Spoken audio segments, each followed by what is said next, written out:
buenas tardes.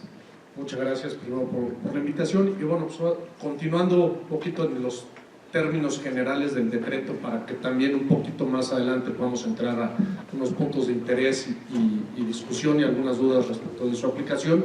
Pues el decreto como tal, ¿en dónde aplica?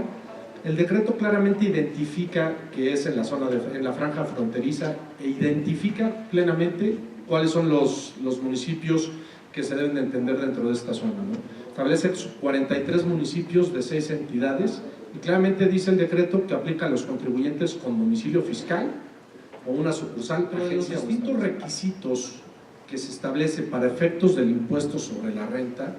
Así que los requisitos generales, primero es tener el domicilio fiscal, ya veíamos, del contribuyente, ya sea de alguna sucursal o establecimiento en la región fronteriza, que veíamos que está precisamente en esta zona delimitada por los municipios. Establece el decreto que esto debe de haberse mantenido durante los últimos 18 meses, ¿no? A efecto de poder llevar a cabo la inscripción en el patrón de beneficiarios del estímulo para la región fronteriza norte. Ya se comentaba que de alguna manera son dos estímulos totalmente diferentes, para efectos de impuesto sobre la renta y para efectos de IVA. De la misma manera se establece la inscripción y que se requiere una autorización para efectos de impuesto sobre la renta, y para efectos de IVA lo que se requiere es de alguna manera presentar el aviso, que las mismas reglas pareciera que sí nos otorgan o sí establecen un acuse de recepción y de autorización del mismo, y si quieren ahorita lo vemos y platicamos de manera general ahorita los puntos, ¿no? Desde luego se establece también como requisito que se debe solicitar la autorización para poder gozar de este beneficio a más tardar el 31 de marzo. De alguna manera, si lo solicitamos en estos días, no cumplimos con alguno de los requisitos, pero tenemos la posibilidad de volver. Dentro de los requisitos adicionales, pues evidentemente es contar con buzón tributario, la firma y la opinión positiva, y a su vez estar coadyuvando en un programa que semestral que estará implementando el SAT y que además al día de hoy ya salieron algunas reglas, ¿no?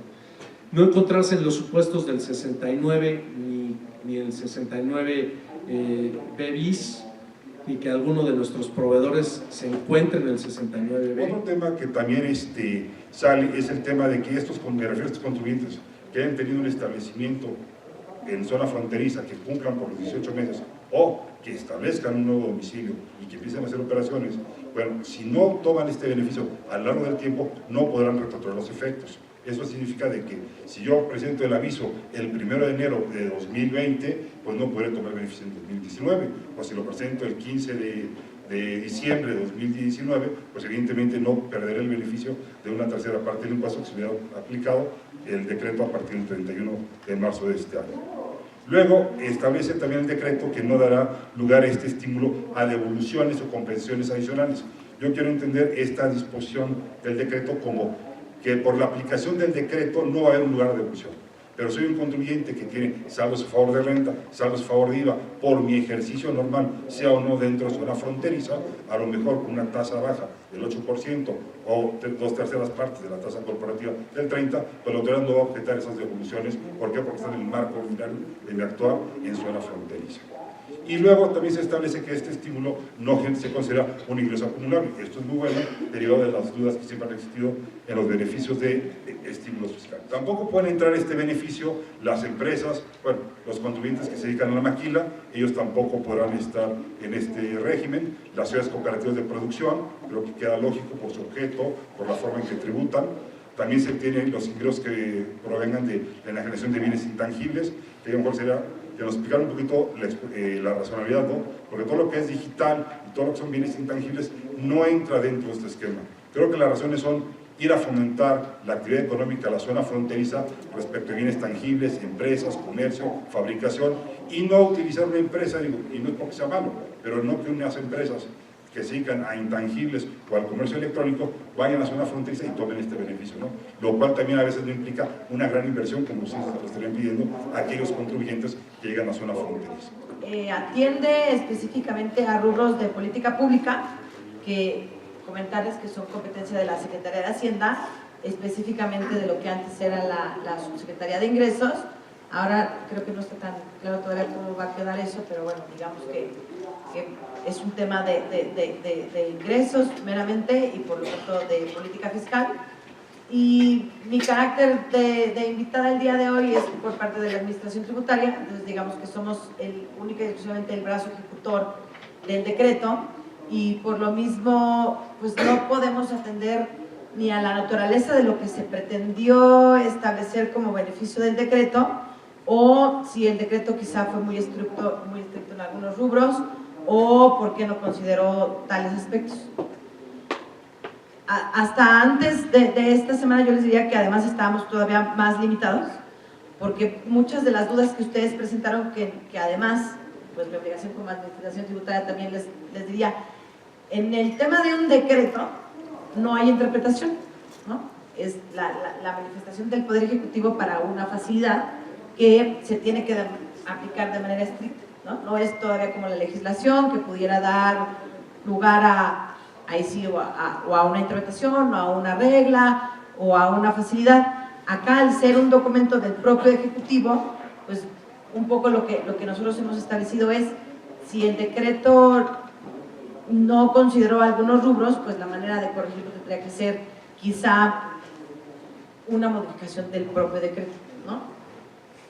La buena noticia que yo les tendría al respecto es que así como a nosotros se nos han planteado diversas interrogantes, o quizá la postura de los contribuyentes es, en muchos sentidos ha sido, pareciera que no quieren que nadie entre, en ese sentido las retroalimentaciones también han sido escuchadas, y entonces ya nos tocó escuchar por parte del Procurador Fiscal que este primer decreto evidentemente lo que busca es permanecer en el tiempo, durar a lo largo del sexenio, e incluso eventualmente una vez analizada su repercusión, pues quizás sí proponerlo como una iniciativa de reforma cuando ya se abran a análisis y debate las leyes fiscales. Y otra cosa que nos comentaron es que este ejercicio de análisis del decreto va a ser al trimestre de su implementación. Con esto, pues quizá por ahí podemos tener una ventanita abierta para todas esas cosas que hoy me vayan a comentar con un tema más de sentimiento que de técnica de lo que el documento dice. Pues mi obligación será tomar nota de esos planteamientos y por supuesto que elevarlos y retroalimentar. Para el público, ¿qué es bien intangible? Comentarios, ¿no? El mundo no se puso de acuerdo, ver el artículo primero de BEPS, y ahí nada más, si tienes una operación, presenta una confirmación de criterios, estate seguro, se te publica y le aplica a todos los contribuyentes. Sí, y comercio digital, pero me gustaría que comentaran un poco qué hay, o sea, qué hay al respecto, o sea, también, si no hay una confirmación, a qué legislación podríamos ir, a qué doctrina, etcétera. Y para el IVA menciona bienes intangibles, bienes muebles, pero a diferencia del comercio digital, específicamente dice, y el suministro de contenidos digitales. No sé si hubiera una diferencia aquí entre el comercio digital y suministro de contenidos digitales. Específicamente en la del IVA, dice, se entiende por contenidos digitales audio, video o una combinación de ambos mediante descarga o recepción temporal de archivos electrónicos. O sea, ahí sí hay una definición para IVA. Para ISR no hay una definición dentro del propio decreto. ¿Y dónde está la línea? ¿En qué servicio? O sea, yo les preguntaría a los cuatro, ¿dónde está la línea? ¿En qué servicio? ¿Y qué no? ¿Y qué es comercio digital? ¿O qué es un bien intangible, por ejemplo? Y digo, y ahí entraremos a mucho más temas. Si un bien intangible, por ejemplo, si tú eres abogado, ¿no? Presenta un amparo, ¿es un bien intangible o es un servicio? El tema de algún, no sé, o sea, es como muy amplio, ¿no? Y obviamente en temas de plataformas, de aplicaciones, de todos esos temas, pues habrá mucho más dudas, controversias, etcétera. Entonces me gustaría pues quisieran, en base a su experiencia, qué consideran que debería ser, no debería ser, que no entran, etcétera. Aquí, digo, el tema de bienes tangibles e intangibles es un tema de derecho civil, ¿no? Y son los que puede empezar a medir o cargar. Esos son los bienes tangibles y los que no, pues no son los intangibles. Pero antes de entrar a comercio electrónico, descarga digital, todo, yo iría a los considerandos del decreto, ¿no? A ver, los considerandos del decreto es desarrollar el comercio en la zona norte del país. Y entonces, ¿cómo se va a desarrollar ese comercio, esa infraestructura de empresa? Pues con cuestiones tangibles, que genere empleo, que genere trabajo, que genere inversión, que haya movimiento. No significa que el comercio digital o los bienes intangibles no lo generen, pero lo cierto es que no es materializable para los efectos de los considerandos del decreto. El decreto arranca diciendo la zona económica, la zona de seguridad, fomentar el comercio en esa zona para que la gente no se pase al otro lado de la frontera a comprar, a vender, a fabricar, sino al revés, que se quede de este lado y que del otro lado vengan a comprar, a fabricar y a vender. Entonces yo creo que esa es la razón teleológica del decreto, ¿no? O sea, que sea tangible, que sea materializable este beneficio, ¿no? El tema de contenidos digitales, de bienes intangibles, también yo creo que lo acotan para un tema, oye, voy a poner una empresa que se dedica a dar know-how o que se pone a dar, es propietario de unas marcas, su único ingreso van a ser regalías, o pongo la plataforma Netflix en zona fronteriza. ¿Cuántas personas necesito? Pues con 5 personas, o 3 y ya. Y entonces, el decreto no estaría llegando a las personas destinatarias de que van a generar ese incremento de trabajo, ese requerimiento de comercio que puede haber en la zona fronteriza.